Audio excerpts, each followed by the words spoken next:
I can't let Heath face it alone. I gotta go after him. I know you aren't some dumb little kid anymore. Come on, help me get to his Please, I Leave it beg to you! me.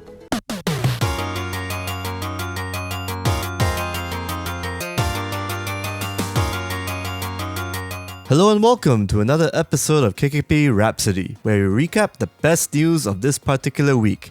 It's almost the end of April, but not quite the end of COVID-19 and Malaysia's MCO.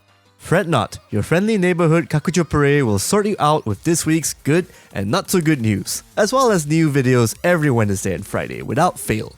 So if you like this video, subscribe to our channel and click on that notification icon to, well, get notified. We appreciate this a lot. With that said, here we go. Despite the current state of the world, many developers and game companies are hard at work to make sure their creations meet shipping dates.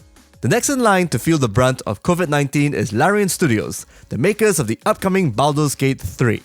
Larian boss Sven Vink said on New York Times that the game is remaining on track for an early access release this year, though work on it has been slow. The challenges in development include third-party folks working with Larian making long-term adjustments to their schedule, motion capture work, and voice acting recording segments. At this point in time, Sven said there is no current solution for the mocap issue.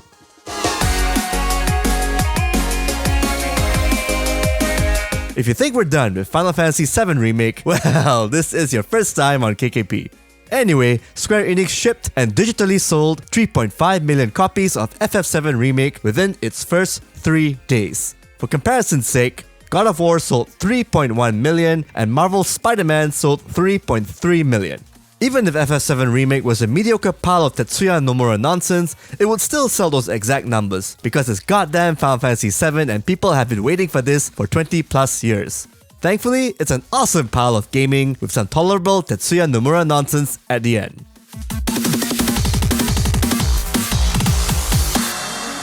The latest Animal Crossing game has taken over the world based on all the memes and social media posts. And it also broke sales record, no surprise there.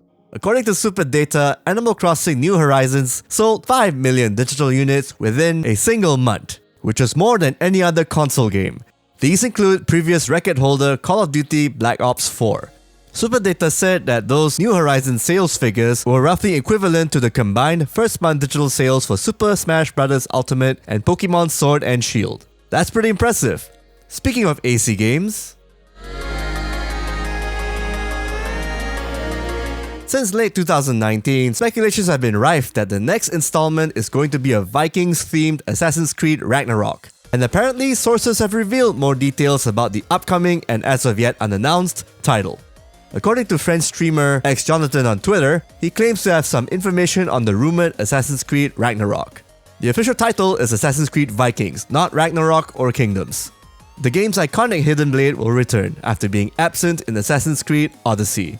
Shields will also be returning, which was last seen in 2017's Assassin's Creed Origins. Players can choose the gender of their protagonist, just like in Assassin's Creed Odyssey. However, the canon choice is still female, just like Assassin's Creed Odyssey's Cassandra. The protagonist's name is not Jorah. Scandinavia will not be the only territory or map featured in the game.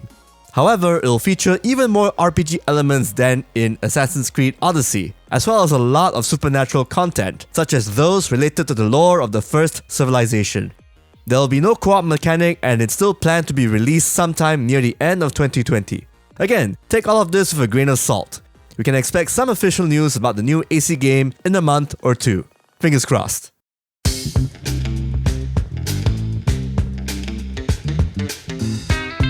Here's a saucy tale of government incompetence, misinformation, mob mentality, and alleged plagiarism that happened over the week. Singapore's gov.sg and Ministry for Communication and Information introduced the Virus Vanguard team, a bunch of fictional Singapore superheroes meant to entertain and boost morale in comic art form during the COVID-19 pandemic. It was taken down on the same day after a lot of backlash, probably because it treated the actual real fight against the pandemic with too much levity. Also, there was a jab at football fans with one of its heroes which also didn't help. Hearts in the right place, but execution-wise, it left a lot to be desired. Naturally, some Singapore sites of geek writing nature picked up on a few Reddit threads here and there where some internet netizens suspected that the artwork was traced. Said artwork was done by one Mas Shafrin, who also founded Band of Doodlers, a group that helped create a platform for budding Singaporean artists, new and old. Said internet vigilantes and geek sites also put up the founder's LinkedIn profile tying him with PUB, Singapore's National Water Agency. Folks put two and two together and cried foul concerning nepotism and cronyism, followed by art theft. At least, that's how the narrative was framed. In reality, the whole situation is more of a middle management kerfuffle. An official statement from Mr. Mas stated that he did use existing artwork as references with some adjustments to their pose. The character design artwork and backstories were not part of the paid job and were meant for gov.sg to better understand the characters before starting to work on the actual comics, which were to be released later. In other words, the artwork that was allegedly plagiarized was actually in-house references for the government, and some folks thought that was the final artwork and went public with it.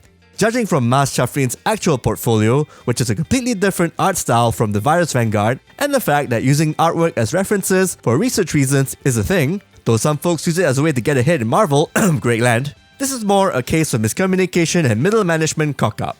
Unfortunately, the damage is done to the artist. He stepped down from Band of Doodlers, a group he founded since 2013, and his Instagram right now is set to private.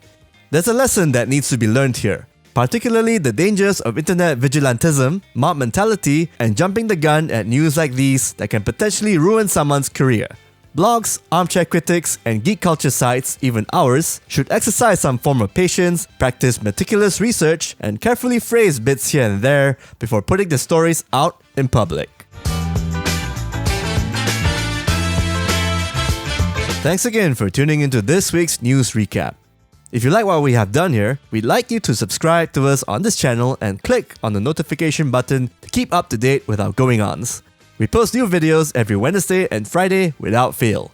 This is Mr. Toffee, and that's the way the world pixelates.